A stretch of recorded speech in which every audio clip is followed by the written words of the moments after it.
मरियम नवाज साहिबा के बारे में कुछ कहा है और इस खबर को रिपोर्ट किया है असद तूर साहब ने। असद तूर साहब इस मामले के अंदर कुछ बहुत बड़ा दावा कर रहे हैं। उनकी वो रिकॉर्डिंग और वो स्टोरी, वो सारी की सारी मैं आपके सामने चला दूंगा और आपके सामने रख दूंगा कि जिसमें वो ये बता रहे हैं कि मरियम नवाज साहिबा के बारे में जनरल आसिम मुनीर ने क्या कहा। हुआ ये मामला कुछ इस तरह सा है कि मरियम नवाज साहिबा कुछ मुतालबा कर रही थी और एक बड़ा मुतालबा किया जा रहा था। इसके ऊपर जनरल आसिम मुनीर साहब ने उनके बारे में कुछ कहा और वो गुफ्तगू सुनी गई और इसको रिपोर्ट किया है असद तूर साहब ने। असद तूर का यह दावा है। यह खबर सही भी हो सकती है, यह खबर दुरुस्त भी हो सकती है, लेकिन दरोग बरगर्दन रावी, यह स्टोरी असद तूर की है और असद तूर इस बारे में जो कुछ कह रहे हैं वो बहुत डेंजरस है। मैं भी आपके सामने रख दूंगा और वो स्टोरी भी आपके सामने रख दूंगा। वैसे तो मैं आपस की बात है बड़ा हैरान होता हूं कि जब हम स्टोरीज कर रहे होते हैं तो बहुत सारी चीजें हम तक पहुंचती हैं, लेकिन हम उन्हें कंट्रोल करते हैं, उन्हें रोकते हैं। सारी खबरें देने के लिए नहीं होती हैं, कुछ खबरें रोकने के लिए भी होती हैं क्योंकि वो बड़ी हसास होती हैं।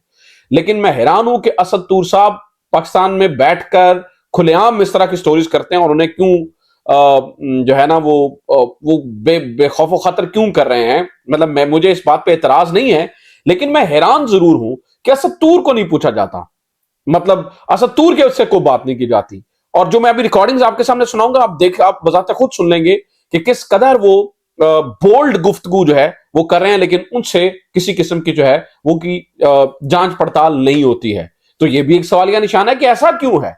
बहरहाल ये स्टोरी है, इसकी कुछ तफसीलात हैं। नंबर 1 ये आपके साथ शेयर करनी है और नंबर 2 पाकिस्तान तहरीक इंसाफ कुछ डॉक्यूमेंट्स, कुछ दस्तावेजात पब्लिक करने जा रही है और तहरीक इंसाफ को यह लगता है कि इनसे वाकई फर्क पड़ेगा और फर्क नहीं पड़ेगा, ठीक ठाक फर्क पड़ेगा।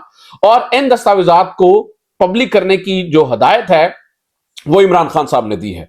सो दो ये बड़ी स्टोरीज हैं, इनकी कुछ तफसीलात आपके सामने रख देता हूं, लेकिन आगे बढ़ने से पहले दरखास्त ये है कि इस चैनल को सब्सक्राइब करें और अगर आप ने अभी तक नहीं किया है सब्सक्राइब तो उसे जरूर कर लीजिए ताकि हमारी वीडियो ज्यादा से ज्यादा लोगों तक पहुंच सकें, सही और सच बात कहने का मौका हमें मिल सके। चूंकि जिस तरह का मैं बार बार कहता हूं इलेक्ट्रॉनिक मीडिया पे प्रोपेगेंडा जारी है और जिस तरह के झूठ दिन रात वहां पे बेचे जाते हैं, उसके मुकाबले में सच्ची बात जानना और कहना बड़ा जरूरी है। तो इस सफर में हमारा साथ दें। एटलीस्ट आप चैनल सब्सक्राइब कर सकते हैं, फेसबुक पेज पे देख रहे हैं तो उसको फॉलो पेज को जरूर कर लें और लाइक जरूर कर लें और कमेंट आपके करने से ये होगा कि एक तो आपकी राय पता चलेगी और दूसरा इस पैगाम को पहुंचाने में ज्यादा से ज्यादा लोगों तक आगे बढ़ाने में हमें मदद मिलेगी।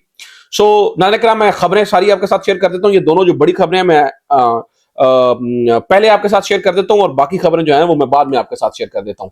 तो सबसे पहले सबसे बड़ी खबर से ही शुरू कर लेते हैं कि ये जो मरियम नवाज साहबा वाला किस्सा है ये क्या है। कुछ अर्सा पहले नाज़रीन कराम आपने देखा कि मरियम नवाज साहबा का ट्विटर खामोश नहीं था और मरियम नवाज साहबा जो है वो प्रेस कॉन्फ्रेंसेस और प्रेस टॉक्स करती हुई नजर आ रही थी और वो बड़ी ज्यादा बैशिंग करती हुई नजर आ रही थी। और ना सिर्फ मरियम नवाज साहबा बल्कि नवाज शरीफ साहब भी जो है वो इस बारे में बात करते हुए नजर आ रहे थे।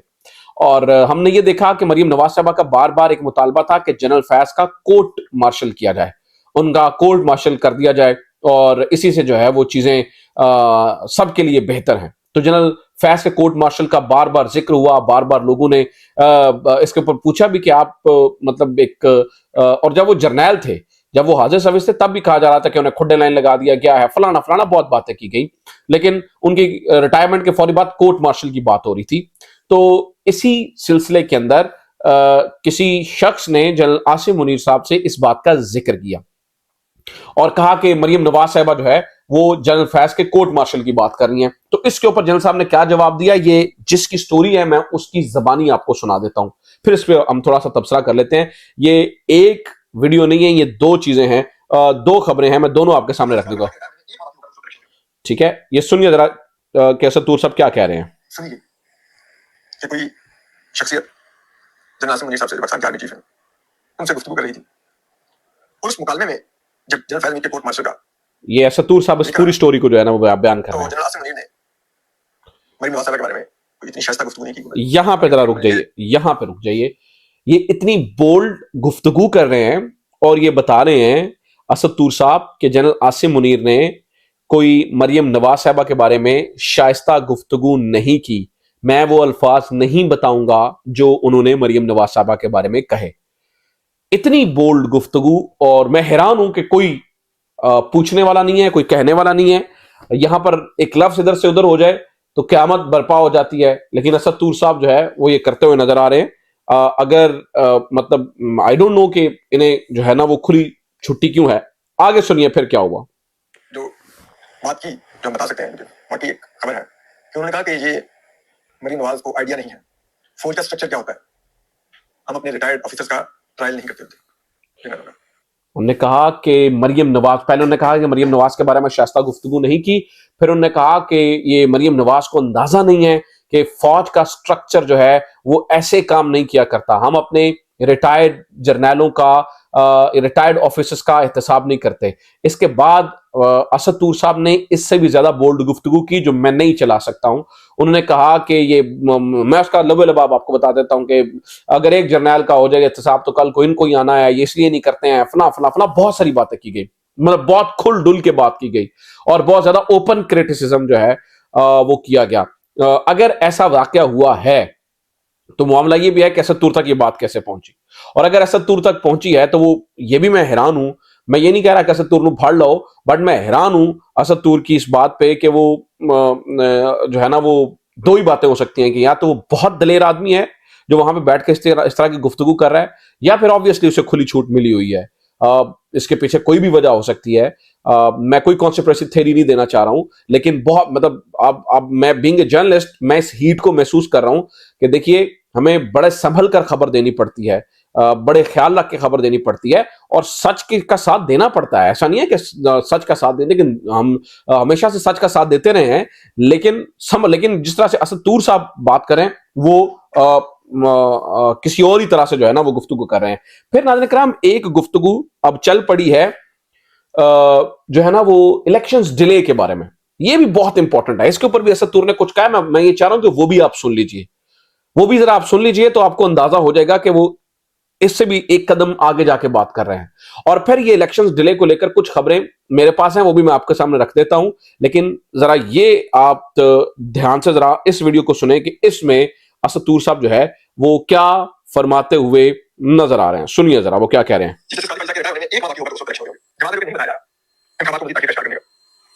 आपको पता है अभी एक अलर्ट ने एक पीटीआई ने मेंशन किया जिसमें कि वकील अहमद शेख सल्लल्लाहु अलैहि वसल्लम की वहां पर बहुत बड़ी तादाद में पीटीआई के वर्कर्स फॉलो ने शिरकत की, ये बात हजारों में थी। उसके बाद कल करेक्ट में ये बता रहे हैं कि जब पीटीआई जो वर्कर्स कन्वेंशन हुए तो उससे बड़ी परेशानी है, मिलिट्री एस्टेब्लिशमेंट उससे बड़ी परेशान हुई है बल्कि घबराई हुई है। आगे सुने वो क्या कह रहे हैं।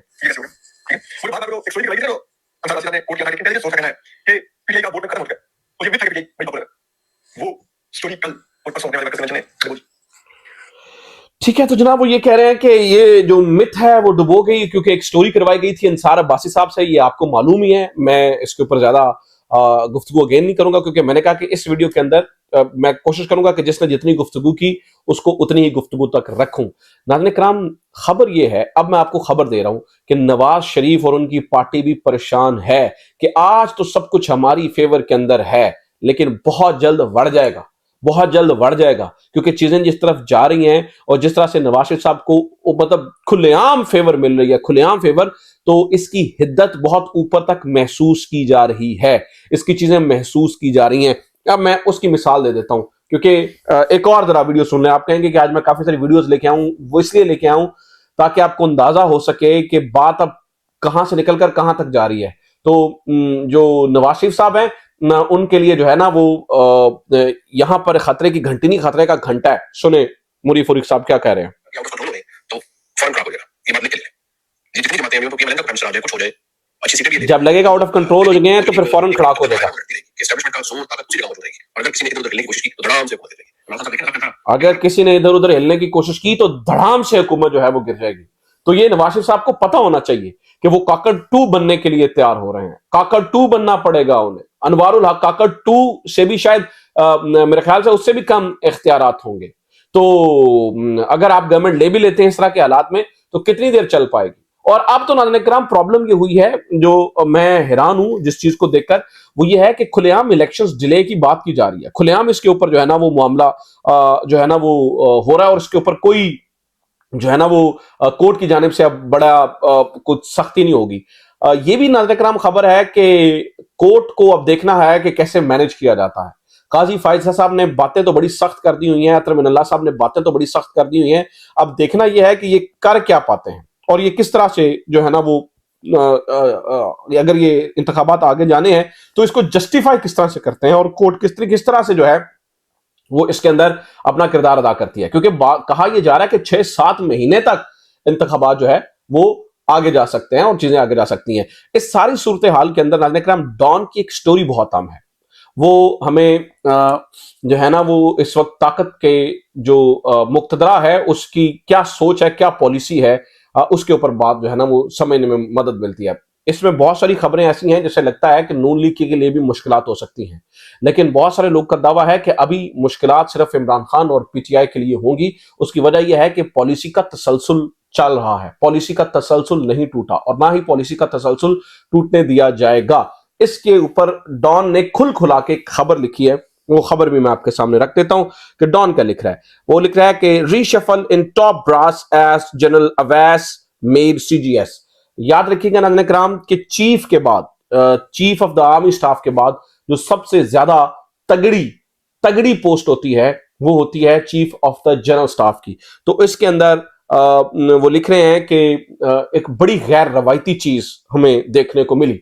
वो गैर रवायती चीज ये देखने को मिली कि जो जनरल अवैस दस्तगीर हैं, जो डीजीएमओ के तौर पे काम कर चुके हैं और जो जनरल आसिम मुनीर के साथ जो है ना वो जब वो कोर कमांडर गुजरावाला थे तो उनके अंडर भी जो है ना वो काम कर चुके हैं, उनको फौरन लेफ्टिनेंट जनरल बनाते हुए गैर रवायती तौर पर, वैसे मेरे ख्याल से इस तरह इसकी रवायत जो है ना वो जनरल बाजवा ने डाली थी और डॉन रिपोर्ट कर रहा है मेजर जनरल बिलाल की दफा, ठीक है, तो उनको जो है वो सीजीएस तैनात कर दिया गया है। CGS chief of the general staff जो है वो मिलिट्री ऑपरेशन और मिलिट्री इंटेलिजेंस को देखता है, यानी कि डीजीएमओ भी उनके अंडर होते हैं, ऑपरेशंस भी उनके अंडर होते हैं, और फिर डीजीएमआई और डीजीआईएसआई इन्होंने भी जो है ना उस तरह से रिपोर्ट जो है ना वो सीजीएस को करना होता है। तो chief of the general staff general Awais Dastgir को बनाया गया है, जो कि इस बात का अमली मजहर है कि जो पॉलिसी चल रही है वही पॉलिसी चलेगी। अभी उसके अंदर को बहुत बड़ा शिफ्ट नहीं आएगा, को बहुत बड़ी शिफ्ट को इस वक्त हम जो है वो एक्सपेक्ट नहीं कर रहे हैं। तो ये नाज़रीन इकराम कहा जा रहा है। इस वक्त सूरत हाल बड़ी जो है ना वो पुरखतर है। देखना पड़ेगा चीजें किस तरफ जाएंगी, देखना पड़ेगा इलेक्शंस के बारे में जो है ना वो क्या मौक़िफ़ अपनाया जाता है। इधर इलेक्शंस हो रहे हैं और इलेक्शंस को जो है ना वो डिले किया जा रहा है। ऐसी सूरत हाल के अंदर नाज़रीन इकराम तहरीक इंसाफ ने फैसला किया है कि वो कुछ दस्तावेजात को पब्लिक करने जा रही है, और वो दस्तावेजात आज नईम हैदर पंजोथा साहब ने इस बारे में बताया। उन्होंने कहा जी इमरान खान साहब ने हमें हदायत की है कि अल कादिर ट्रस्ट के बारे में कुछ दस्तावेजात को जो है वो पब्लिक कर दिया जाए, और इमरान खान की हिदायत के ऊपर उनको पब्लिक किया जा रहा है जो सूरत हाल को बड़ा वाज़े करेगी और जो मामलात को बड़ा खुलकर जो है वो सामने लेकर आएंगे, और जो इमरान खान के ऊपर या पीटीआई के ऊपर या बुशा बीबी के ऊपर इल्जामात लग रहे हैं उन इल्जामात का मुंह तोड़ जो है वो जवाब हो सकते हैं। तो नाज़रीन इकराम ये अब तक की खबरें। मैंने वीडियो के शुरू में कहा था कि ये मामला चूंकि सेंसिटिव है तो मैंने जितनी बात जिसने की मैंने उतनी ही बात आप तक पहुंचाई है।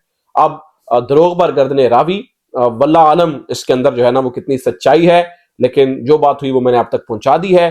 बाकी ये देखना होगा कि इसमें कितनी सच्चाई है, लेकिन एक बात तो आप